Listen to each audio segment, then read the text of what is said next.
working good. We are cutting also galvanic steel with 1 kilowatt in this machine. It's galvanic, also cutting very good. 2 millimeter, 3 millimeter.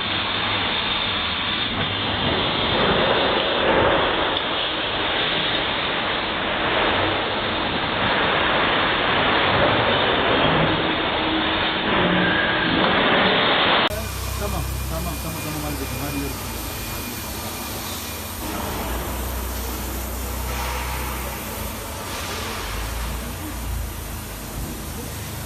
Tatlı